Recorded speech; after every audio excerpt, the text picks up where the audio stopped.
Assalamualaikum warahmatullahi wabarakatuh. Saya Raisya Alifa Kansa dengan NIM 22552011110031 ingin menjelaskan kembali tentang materi yang saya dapatkan selama berada di mata kuliah pemrosesan data terdistribusi. Baik, materi yang pertama ada sistem terdistribusi dan pemrosesan data. Sistem terdistribusi adalah model komputasi di mana beberapa perangkat yang terhubung dalam jaringan bekerja secara independen namun terkoordinasi untuk menyelesaikan tugas bersama dengan tujuan meningkatkan kinerja, skalabilitas, dan keandalan. Sistem ini memiliki karakteristik utama seperti desentralisasi, transparansi, skalabilitas, serta ketersediaan yang tinggi. Arsitekturnya dapat berupa client-server, peer-to-peer, atau berbasis middleware. Pemrosesan data terdistribusi memungkinkan pengolahan data yang lebih cepat dan efisien, meskipun menghadapi tantangan seperti kompleksitas, pengelolaan sinkronisasi, dan keamanan. Materi kedua yaitu model komunikasi dan sinkronisasi dalam sistem terdistribusi. Model komunikasi dalam sistem terdistribusi terdiri dari message passing dan shared memory, masing-masing dengan kelebihan dan tantangannya sendiri. Berbagai protokol komunikasi seperti TCP, UDP, HTTP, dan gRPC digunakan untuk memastikan keandalan, kinerja, dan interoperabilitas dalam sistem yang tersebar. Sinkronisasi dan koordinasi menjadi aspek penting dalam menjaga konsistensi dan efisiensi, dengan algoritma seperti token ring dan election untuk pengelolaan sumber daya serta pemilihan pemimpin. Dalam mencapai kesepakatan dalam sistem yang rentan terhadap kegagalan, protokol konsensus seperti Paxos dan REF digunakan untuk menjaga keandalan dan kestabilan. Tantangan utama dalam sistem terdistribusi mencakup skalabilitas, keamanan, dan pengelolaan kegagalan yang membutuhkan strategi dan algoritma yang efisien. Materi ketiga adalah konsistensi dan replikasi data. Sistem terdistribusi menghadirkan tantangan dalam menjaga keseimbangan antara konsistensi, ketersediaan, dan toleransi terhadap partisi, sebagaimana dijelaskan dalam teorema CAP. Model konsistensi seperti strong konsistensi, eventual konsistensi, dan casual konsistensi menawarkan solusi dengan tingkat kompromi yang berbeda. Sementara protokol seperti two-phase commit, Paxos, dan REF membantu dalam menjaga integritas data. Replikasi data meningkatkan ketahanan dan aksesibilitas, namun strategi pembaruan seperti update everywhere, primary backup, dan quorum base memiliki kelebihan dan kekurangan masing-masing.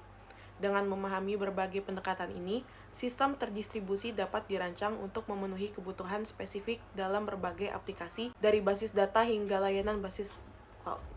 Materi selanjutnya yaitu toleransi kesalahan dalam sistem terdistribusi. Toleransi kesalahan dalam sistem terdistribusi sangat penting untuk memastikan ketersediaan, keandalan, dan kinerja yang konsisten meskipun terjadi kegagalan pada perangkat keras, perangkat lunak, atau jaringan. Dengan menerapkan strategi seperti replikasi data, failover, checkpointing, dan load balancing, sistem dapat mendeteksi, mengisolasi, dan memulihkan diri dari berbagai jenis kegagalan. Implementasi teknik-teknik ini seperti yang dilakukan oleh Google Cloud Platform, memungkinkan layanan tetap berjalan tanpa gangguan besar, memastikan kontinuitas operasional dalam skala yang besar. Materi kelima yaitu skalabilitas dan performa sistem terdistribusi. Skalabilitas dalam sistem terdistribusi dapat dicapai melalui vertical scaling dan horizontal scaling, masing-masing dengan kelebihan dan keterbatasannya. Teknik partisi data, caching, in-memory processing, dan load balancing membantu meningkatkan performa dan efisiensi sistem dalam menangani beban kerja yang tinggi. Untuk memastikan kinerja optimal, metrik performa seperti throughput, latensi, dan ketersediaan harus dipantau secara berkala menggunakan alat pemantauan dan pengujian beban. Dengan strategi yang tepat, organisasi dapat membangun sistem yang responsif, andal, dan siap menghadapi pertumbuhan skala besar.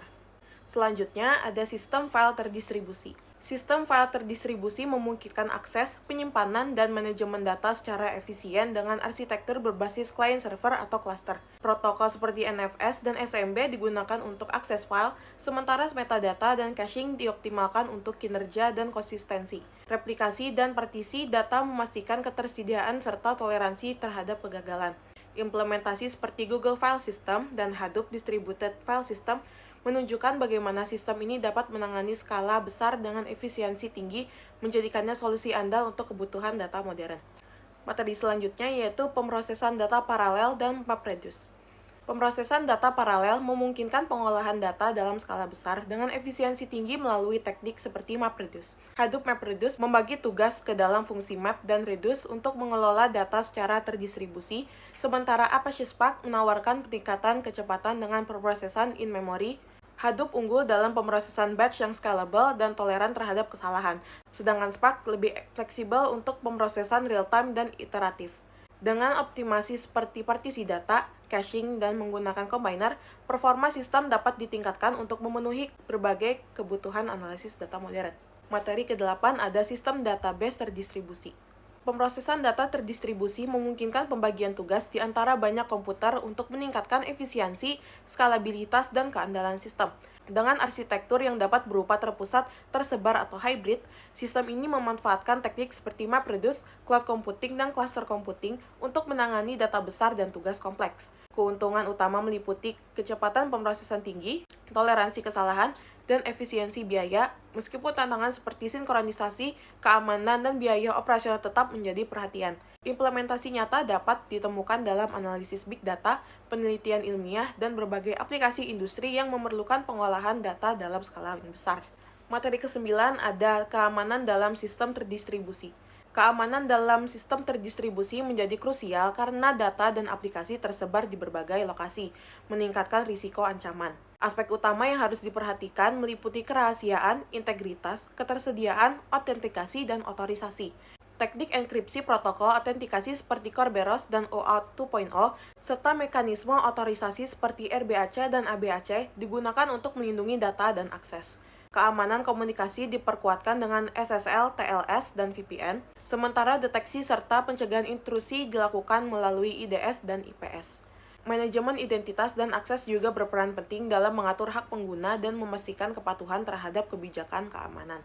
Materi ke-10 yaitu cloud computing dan virtualisasi.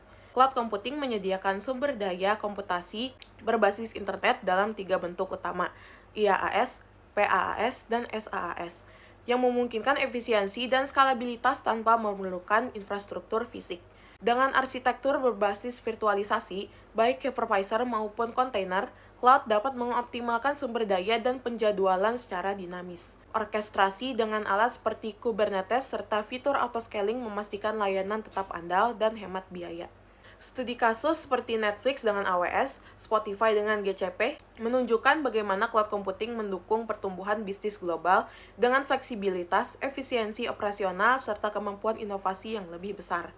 Lalu materi terakhir ada tren dan perkembangan terkini pemrosesan data terdistribusi. Teknologi seperti edge computing, fog computing, blockchain, serverless computing, dan quantum computing memainkan peran penting dalam meningkatkan efisiensi dan kemampuan sistem terdistribusi. Edge dan fog computing mempercepat pemrosesan data real-time dengan mengurangi latensi, sementara blockchain menawarkan keamanan dan transparansi dalam transaksi data.